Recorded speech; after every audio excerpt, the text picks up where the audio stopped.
नमस्कार, मी पंजाब डक। आज 3-4 तारखेपर्यंत आता चांगलं दिवसा कडक सूर्यदर्शन राहील म्हणून हे अंदाज लक्षात घ्यायचा। त्याच्यानंतर 4 ऑक्टोबर, 5 ऑक्टोबर आणि 6 ऑक्टोबरच्या दरम्यान राज्यामध्ये विखुरलेल्या स्वरूपाचा पाऊस पडणार आहे। खूप काही मोठा पडणार नाही म्हणून हा अंदाज लक्षात घ्यायचा। म्हणजे अति मुसळधार तसा वगैरे काही पाऊस पडणार नाही, त्याच्यामुळे घाबरायची काही गरज नाही। फक्त राज्यात मात्र 4 सप्टेंबर ते 7 सप्टेंबर दरम्यान 7 ऑक्टोबरच्या दरम्यान 4 ऑक्टोबर ते 7 ऑक्टोबरच्या दरम्यान राज्यामध्ये विदर्भामध्ये, पूर्व विदर्भ म्हणजे वर्धा, नागपूर, भंडारा, गोंदिया, चंद्रपूर, यवतमाळ, त्याच्यानंतर वाशिम, हिंगोली, त्याच्यानंतर इकडं अमरावती, बुलढाणा, अकोला, अकोट, चांदूर, बुलढाणा, जळगाव, त्याच्यानंतर परभणी जिल्हा, काही बीड जिल्ह्यात थोड्या प्रमाणात, जालना जिल्ह्यात प्रमाणात, लातूर जिल्ह्यामध्ये, ह्या पट्ट्यामध्ये फक्त 4 ऑक्टोबर, 5, 6, 7च्या दरम्यान पाऊस राहणार आहे म्हणून हा अंदाज लक्षात घ्यायचा। त्याच्यानंतर 7 तारखेच्या नंतर 8 ऑक्टोबर पासून परत ह्या भागातला देखील पाऊस निघून जायची तयारी ठेवणार आहे म्हणून हा अंदाज लक्षात घ्यायचा। पश्चिम महाराष्ट्रात देखील म्हणजे 5, 6, 7च्या दरम्यान तुरळक ठिकाणी थोड्या सरी येणार आहेत म्हणून एवढा काही मोठा पाऊस पडणार नाही म्हणून हा अंदाज लक्षात घ्यायचा।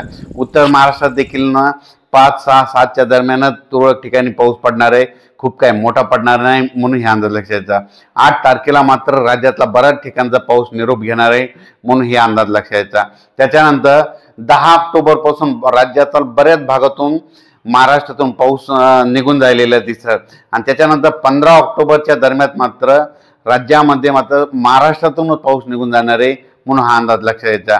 ज्या शेतकऱ्यांचं सोयाबीन काढणी चालू आहे त्या शेतकऱ्याला सांगू इच्छितो की तुम्ही 7 तारखेनंतर सोयाबीन देखील काढू शकता आणि आता उद्या देखील समजा 3-4 तारखेपर्यंत दिवसात ऊन राहणार आहे तरी काढू शकता।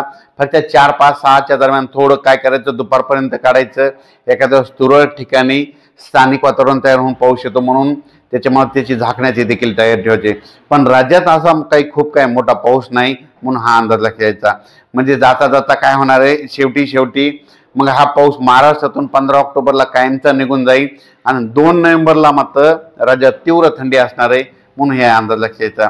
त्याच्यानंतर 7 आणि 8, 9 तारखेच्या दरम्यान राज्यात चांगली धुळी येणार आहे, धुरळी येणार आहे म्हणून हा अंदाज देखील लक्षात घ्यायचा। सर्व शेतकऱ्याला सगळ्यात महत्त्वाचं सांगतो, 7-8 तारखेला जी धुळे येईल त्याच्यामध्ये जाळे देखील धुळी येणार आहे। जाळे धुळी आले की समजायचं आपण तिथून 12 दिवसाला पाऊस निघून जातो म्हणून हे गणित कायमचं लक्षात द्यायचं। त्याच्यानंतर पावसाळा सुरू असला आणि सारखी आता 2-3 दिवस धुळी आली, आपण सकाळी उठलो आणि घरासमोर तर दिसेना, वाहन चालवत असलो, वाहनाच्या पुढे जर दिसत नसलं की समजायचं आता पाऊस निघून जाणार आहे म्हणून हा अंदाज लक्षात द्यायचा। सांगायचं झालं तर आता राज्यात खूप काय असा मोठा पाऊस नाही, त्याच्यामुळे काही घाबरायची चिंता नाही, चिंता करायची काही गरज नाही। अचानक वातावरणात बदल झाला तर उद्या लगेच मेसेज दिला जाईल। धन्यवाद। नमस्कार।